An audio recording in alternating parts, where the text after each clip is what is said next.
علم کا لغوی معنی جاننے کے ہوتے ہیں۔ علم حاصل کیا جاتا ہے کسی چیز کی معرفت کو حاصل کرنے کے لیے۔ جب ہم کوئی علم حاصل کرتے ہیں تو ہم یہ چاہتے ہیں کہ ہمیں اس چیز کے نفع اور نقصان کا پتہ چل جائے، اور جب ہم دینی علم حاصل کرتے ہیں تو اس کا مقصد یہ ہوتا ہے کہ ہمیں رذائل اور خسائل ان دونوں کی خبر ہو جائے، خیر کیا ہے شر کیا ہے اس میں تمیز کا ملکہ ہمیں نصیب ہو جائے، اچھائی اور برائی کھل کر ہمارے سامنے واضح ہو جائے۔ یہ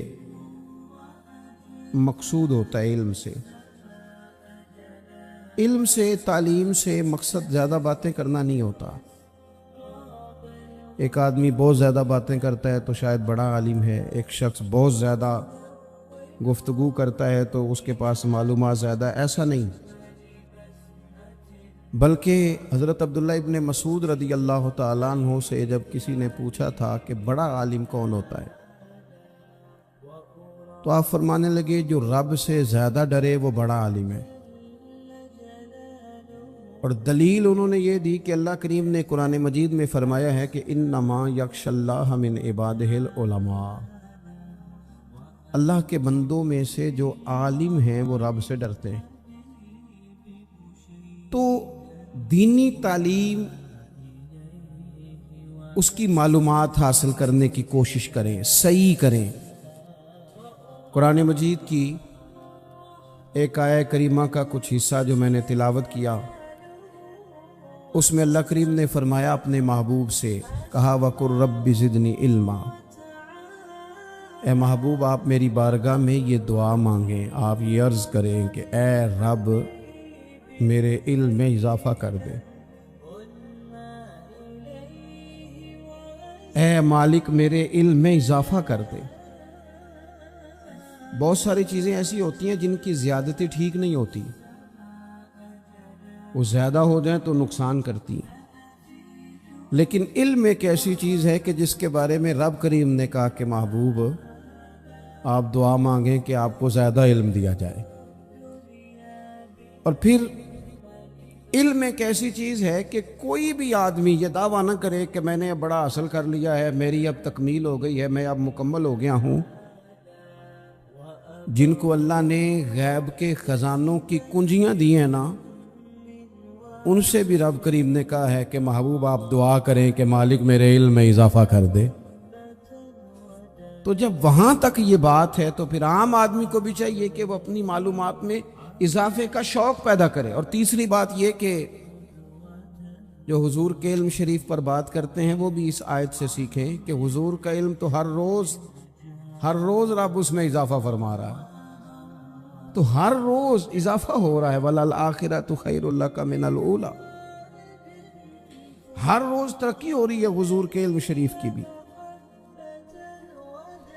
تو ہمارے ہاں زیادہ تر لوگ بات اس لیے سیکھتے ہیں کہ میں کوئی کہیں سے مسئلہ سیکھوں گا پھر جا کے اپنی مسجد کے امام کو تنگ کروں گا کہ وہاں تو میں یہ سن کے آیا ہوں تو یہاں یہ کام کیوں نہیں ہوتا۔ میں کوئی بات سیکھوں گا تو پھر میں اس سے بحث کا دروازہ کھولوں گا۔ علم کا مطلب ہی اپنے آپ کو سنوارنا ہے، معلومات حاصل کرنے کا مطلب یہ کہ آپ کے عمل میں پختگی آئے، آپ کے کردار میں پختگی آئے، آپ نے جو سیکھا ہے آپ اس کے مطابق اپنے آپ کو ڈھالیں۔ مسلم شریف میں موجود ہے، نبی پاک صلی اللہ علیہ وسلم نے دعا مانگی ہے، اے اللہ میں اس علم سے تیری پناہ مانگتا ہوں جو علم تو ہو پر نفع والا نہ ہو۔ جس بندے کے علم نے اسے نفع نہیں دیا، وہ کچھ سیکھ نہیں سکا اس سے، تو اس کا علم کسی کو کیا نفع دے گا؟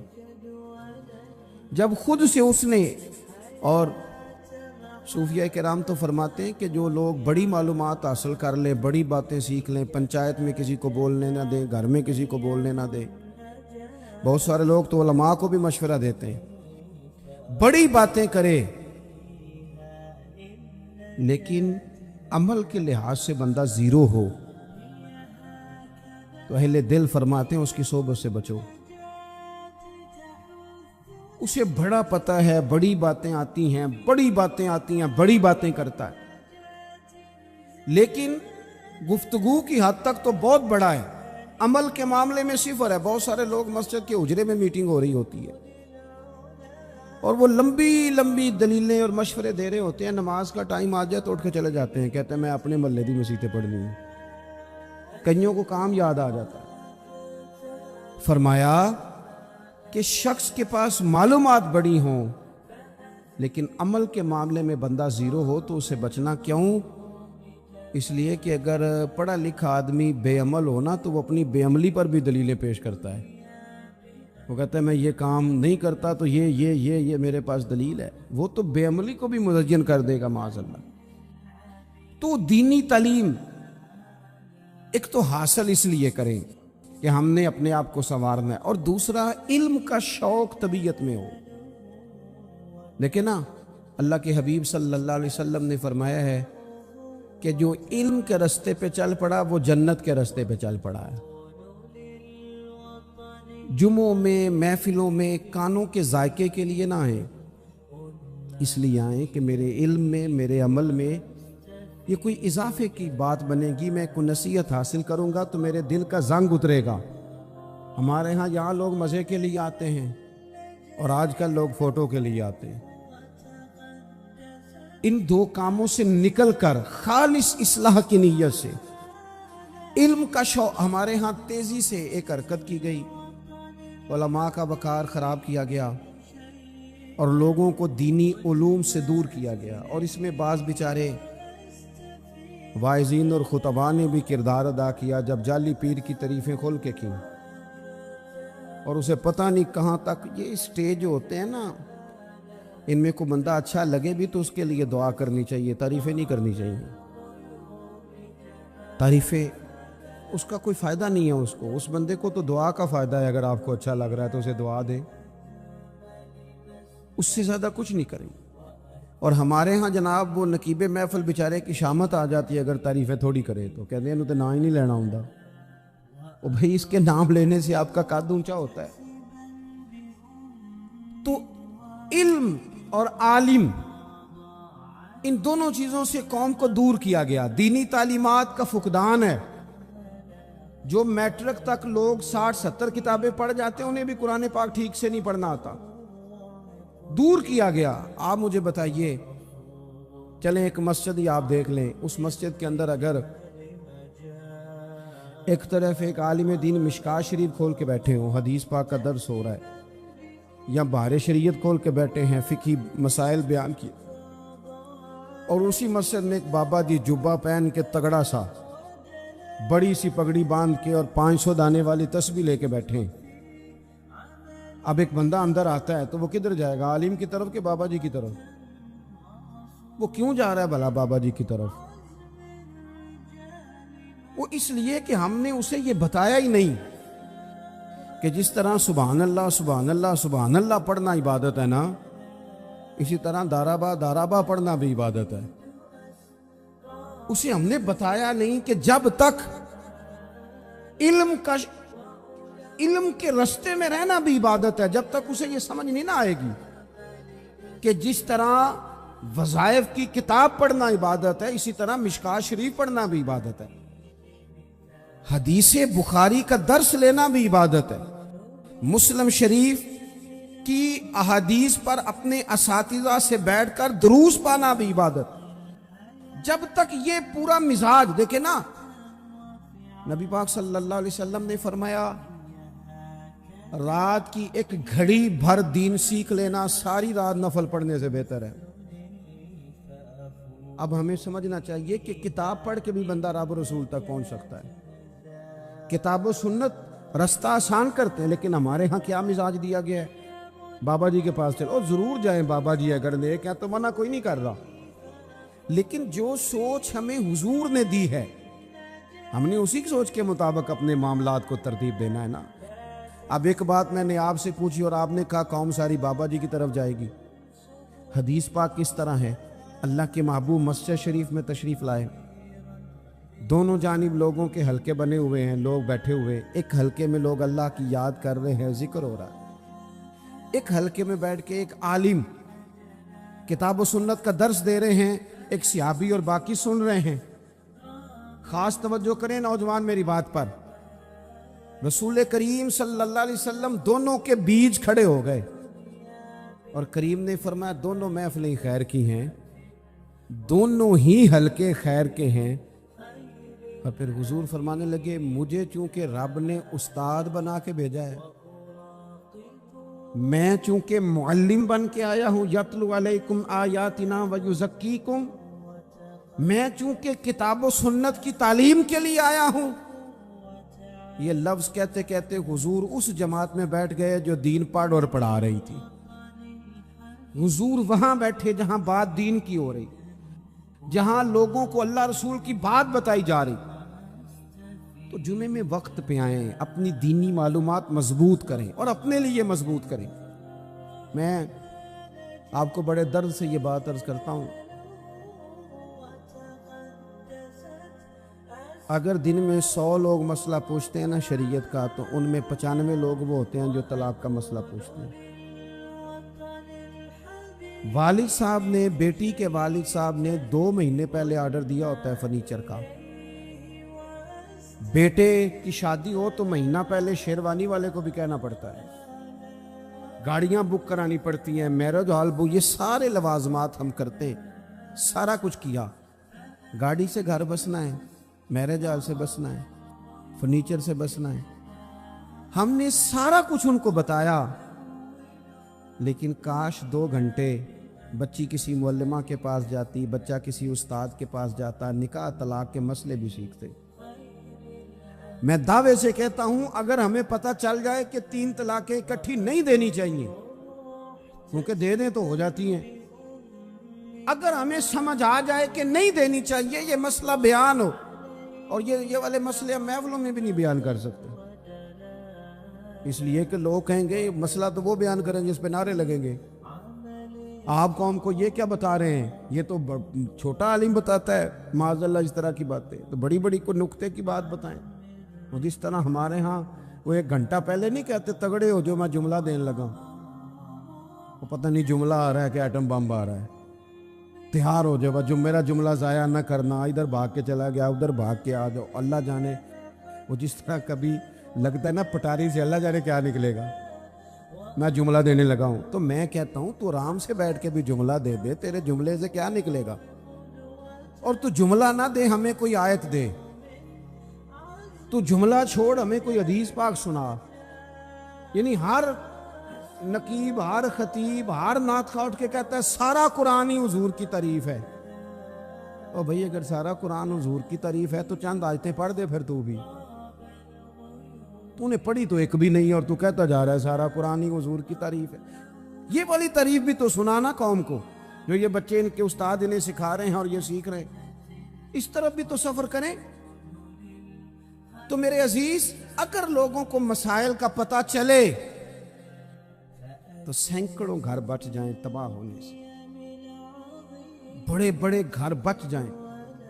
لیکن مسائل نہیں آتے. میرے پاس مسئلہ پوچھنے کے لیے کچھ لوگ آ گئے تو 4-5 سال کا بچہ بھی تھا جس کے والد نے غصے میں اپنی بیوی کو 3 طلاقیں دی تھی. چھوٹا سا بچہ, کپڑے بھی پھٹے پرانے, اور حالت بتا رہی تھی کہ غریبی ہے.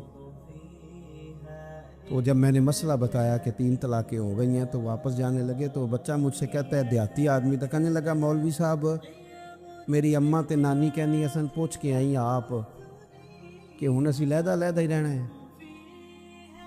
تو اس بچے کی نونہال کی وہ کیفیت دیکھی تو میں رو پڑا.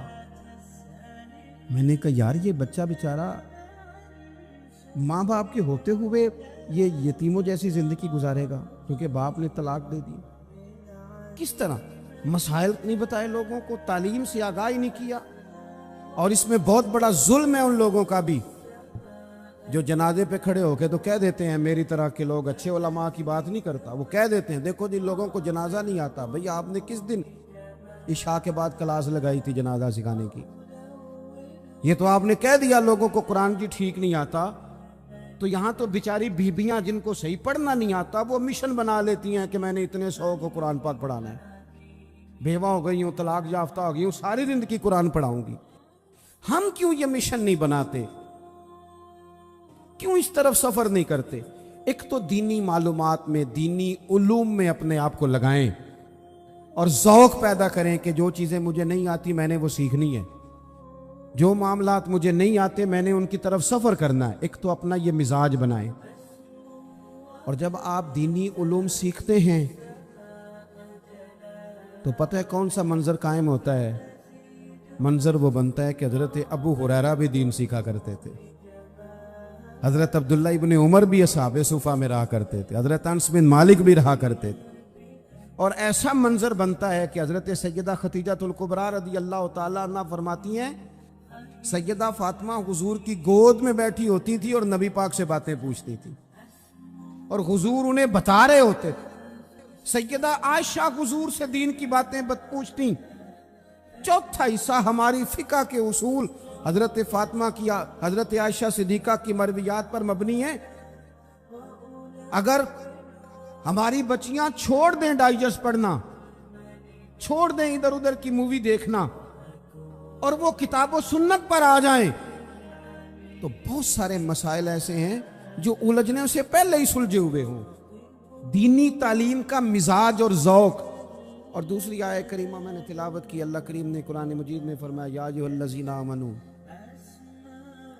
قوا انفسکم واہلیکم نارا، اے ایمان والو خود بھی دوزخ کی آگ سے بچو اور اپنے گھر والوں کو بھی بچاؤ۔ او والد، وہ ماں جو بچوں کو بھوک سے بچانے کے لیے محنت کرتی ہے، ان کو مایوسی سے بہت سارے ماں باپ ایسے ہوتے ہیں جن کے پاس کپڑے لینے کے پیسے نہیں ہوتے عید پہ۔ کیوں؟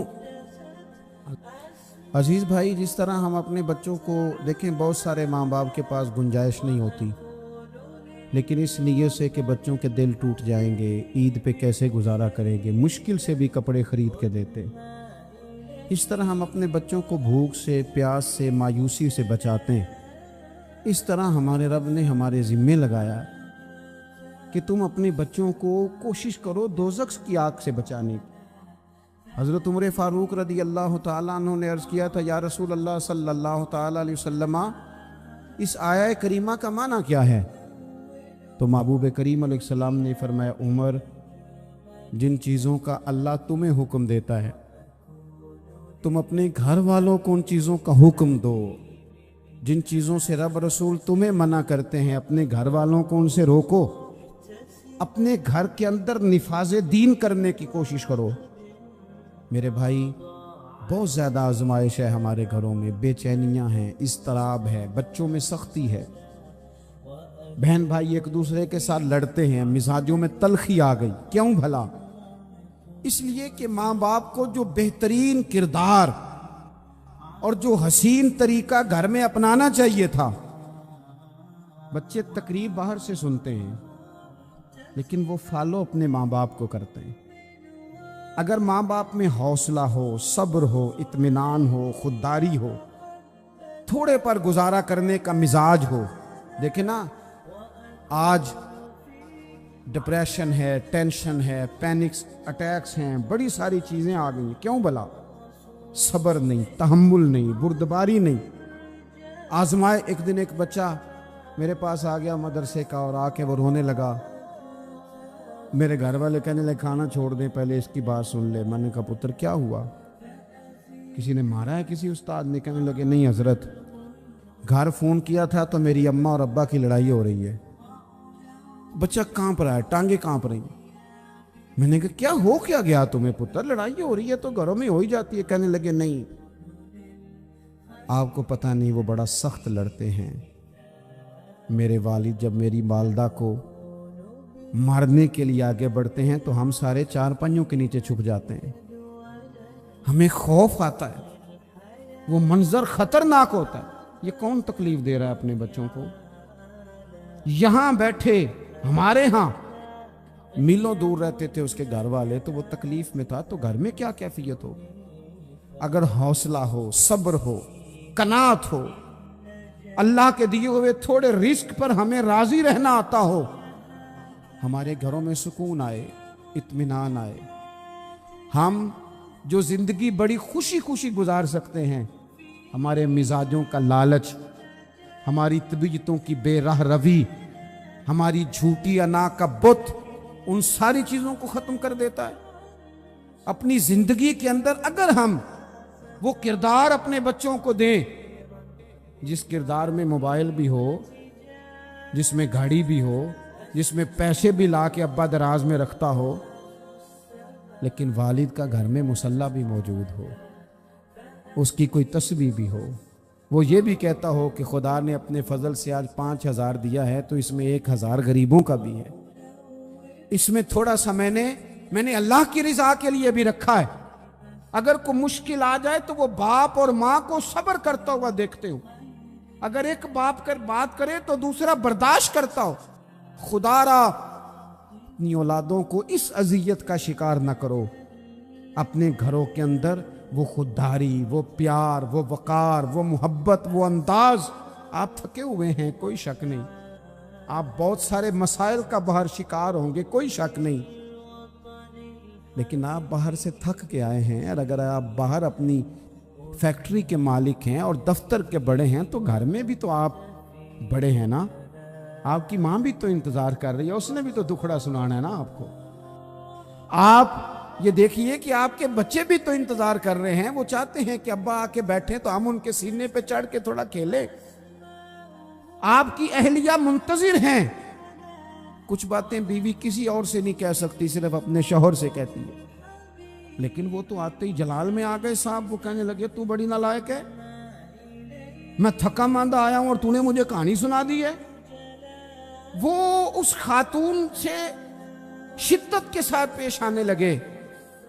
میرے رسول پاک کی حیات نور کو دیکھو، حضرت ام ایمن حضور کی رضائی والدہ ہیں، ان کی بھی خدمت ہو رہی ہے، حضرت حلیمہ سعدی آ رہی ہیں تو خدمت ہو رہی ہے، حضرت عباس حضور کے چچا ہیں تو کریم فرماتے ہیں میرے چچا ہیں باپ کی جگہ پہ، حضور دوست احباب صحابہ غلاموں سب کے ساتھ پیار کر رہے ہیں، 9 ازواج مطہرات ہیں گھر کے اندر، اور کیفیت یہ ہے کہ حضور صرف ان کی ضرورتوں کا ہی خیال نہیں کرتے، خواہشات کا ہی خیال نہیں کرتے، بلکہ میرے کریم کا طریقہ یہ ہے کہ کوئی بندہ آج بول کیا رہا ہے، وہ کہاں کھڑا ہے آج، اس کے جملے کس طرح کے، اس کا لہجہ کس طرح کا ہو گیا ہے اور اسے ٹھیک کیسے کرنا ہے، محبوب اس کا خیال فرماتے، توجہ کرتے۔ میں کہتا ہوں کہ ہم سب کو شوق آیا ہے آرام کرنے کا۔ میں صبح 11 بجے سے پہلے اپنے گھر سے نکل آیا تھا، اور یہ وقت آ گیا ہے اور رات کو خدا جانے کس وقت گھر پہنچنا ہے۔ کئی دفعہ کیفیت یہ ہوتی ہے کہ گاڑی سے اترتے ہیں تو پھر دل کرتا ہے کہ کوئی اٹھا کے چلائے نہ کبھی، اس کے باوجود بہت سارے لوگ ناراض رہتے ہیں کہ ہم سے مل کے نہیں گئے، فوٹو نہیں کھنچوا کے گئے، فلانی جگہ چائے نہیں پی کے گئے۔ یہ تسلسل ہے، لیکن میں جتنا مرضی تھکا ماندہ گھر جاؤں گا نا، کبھی ایسا نہیں ہوا کہ میں گھر جاؤں تو بڑی ٹینشن میں جاؤں۔ میری گھر والی ایک دن مجھ سے کہنے لگی آپ نے کبھی نہیں کہا کہ میں تھکا ہوا ہے، بندہ تھک بھی تو جاتا ہی ہے نا، کبھی کہاں کرے نا۔ میں نے اسے کہا پتہ کیوں نہیں کہتا، اس لیے نہیں کہتا کہ میں نہیں چاہتا کہ میرے بچے یہ کہیں کہ ہم نے دین نہیں پڑھنا، ہمارا باپ تو بڑی مشکل میں ہے۔ ہم اپنے کام کے بارے میں اپنے گھر میں شکوے کرتے ہیں، آپ کسی بچے سے پوچھ لیں کون سا کام کرنا ہے، کہ جڑا ابا جی کر دے رہے وہ نہیں کرنا، کیوں کہ ابا جی ہر روز تو کہتے ہیں میں بڑا الجھ گیا ہوں، یہ کام بڑا مشکل ہے۔ میں چاہتا ہوں کہ میں اپنے بچوں کو یہ بتاؤں کہ پتر میں تو جدھر جاتا ہوں پھول ہی پھول ہیں، میں تو جدھر سے گزرتا ہوں محبت ہی محبت ہے، میں تو جدھر سے دیکھتا ہوں دعائیں ہی ملتی ہیں، تاکہ ان کا شوق پیدا ہو۔ میرے عزیز آپ تھوڑا سا دل بڑا کریں، اگر آپ ایک کی وجہ سے پورا گھر سکون میں آ جاتا ہے تو آپ دل بڑا کیوں نہیں کرتے؟ جگہ ڈھونڈتے ہیں بس مجھے کوئی تنگ نہ کرے، کوئی میری باپ ماں بدولت کو کوئی پریشان نہ کرے۔ بخاری شریف سنیے، حضرت عائشہ صدیقہ رضی اللہ تعالیٰ عنہ بیٹھی ہے، حضور فرمانے لگے عائشہ آج ایک بات نہ بتاؤں تمہیں؟ یا رسول اللہ بتائیے۔ حضور فرمانے لگے جب تم مجھ سے ناراض ہوتی ہو تب بھی مجھے پتہ چل جاتا ہے، اور جب راضی ہوتی ہے پھر بھی پتہ چل جاتا ہے۔ تو حضرت سیدہ عائشہ صدیقہ بات سن کے بڑی خوش ہوئی، یا رسول اللہ وہ کیسے؟ حضور فرمانے لگے کبھی کبھی تم قسم اٹھاتی ہو۔ یا رسول اللہ ہاں۔ فرمایا جب ہوتی ہو نا راضی، خوش، تو پھر کہتی ہو مجھے رب محمد کی قسم صلی اللہ علیہ وسلم، پھر تم میرے نام کے ساتھ رب کریم کا نام ملا کے قسم اٹھاتی ہو، رب محمد کی قسم۔ یا رسول اللہ بالکل ایسے ہی ہے۔ اور فرمایا جب تمہارے دل میں کوئی بات ہوتی ہے نا تو پھر تم کہتی ہو مجھے رب ابراہیم علیہ السلام کی قسم، پھر تم رب محمد نہیں کہتی۔ یہ بخاری مسلم میں موجود ہے۔ حضرت عائشہ صدیقہ نے تو بات سنی تو کھل گئی طبیعت، کہنے لگی کریم صدقے جاؤ، یہاں تک خیال فرماتے ہو؟ کس کے جملے کہاں پہنچ گئے، یہاں تک خیال ہے؟ فرمایا مجھے پتہ چل جاتا ہے کہ تمہاری کیفیت کیا ہے، کہاں کھڑی ہو۔ اور بھئی ہم تو اپنی ماں کا بھی خیال نہیں رکھتے، ہمارا باپ کہاں بیچارہ کھڑا ہے، وہ تو انتظار میں تھا کہ کوئی 10 منٹ میرے پاس بیٹھے گا، توجہ ہی نہیں، جذبات کا خیال ہی نہیں۔ حضرت عائشہ صدیقہ بات سن کے عرض کرنے لگی یا رسول اللہ مجھے رب محمد کی قسم ہو، میں صرف نام چھوڑتی ہوں، میرے دل میں ہر وقت مدینے والے محبوب ہی رہتے ہیں، نام ہی چھوڑتی ہوں صرف۔ او میرے دوست تھوڑا سا جا، اور دوسرا عرض کروں گا، دولت اگر بہت عالی چیز ہوتی نا، بہت قیمتی، تو سب سے زیادہ سیدہ عائشہ کے گھر میں ہوتی۔ اگر پیسوں سے ہی سو کھاتا تو پیسے سب سے زیادہ حضرت فاطمہ الزہرا کے کاشانہ نور میں ہوتے۔ او میرے بھائیوں، سونا وقت محبتوں سے گزارا جا سکتا ہے۔ او بھائی، میں نے تو اپنے گھر میں یہ دیکھا کہ میرے والد صاحب گرمی آتی تو فرماتے او لو بھائی تانوں پرواہ نہیں، میں تواڈے پڑھولے چ دانے پا دیتے نے تے تواڈی ماں نے مرتبہ نے اچار پا دیتا ہے، لو اب تمہیں کہیں جانے کی ضرورت نہیں پڑے گی۔ اس پہ بھی وقت بڑا اچھا گزرتا، اس پہ بھی ٹائم بڑا اچھا۔ 6 کھانے کھا کے بچے نخرے کر رہے ہیں۔ میں نے اپنے والد صاحب سے ایک دن کہا، میں کہ ابا جی تانوں پسند کی ہے؟ فرمان لگے پتر جے تے لگی ہوئے بھوک پھر تے ہر شے، اور اگر بھوک نہ ہو تو پھر نخرے ہی نخرے ہیں، پھر کیا پسند ہونا ہے؟ طبیعت نہیں، اپنے گھروں میں اپنے دوستوں میں اطمینان پیدا کریں، اضطراب سے باہر آئیں۔ اور ایک بات اور عرض کرنی ہے، یاد رکھنا تقریر باہر چلتی ہے، گھر میں نہیں چلتی، گھر میں عمل چلتا ہے۔ گھر جا کے آپ لیکچر دینا نماز پڑھا کرو، نماز پڑھا کرو، نماز پڑھا کرو، نماز پڑھا کرو، تو کوئی نہیں پڑھتے گھر والے۔ آپ گھر میں نماز خود شروع کر دیں۔ نبی پاک صلی اللہ علیہ وسلم نے فرمایا گھروں کو قبرستان نہ بناؤ، کچھ نفلی نمازیں گھر میں بھی پڑھا کرو۔ اللہ کے پیارے رسول صلی اللہ علیہ وسلم کا گھر مسجد نبوی کے بالکل ساتھ ہے، دروازہ حضور کے گھر کا مسجد میں کھلتا تھا، لیکن نبی کریم صلی اللہ علیہ وسلم کیا کرتے تھے؟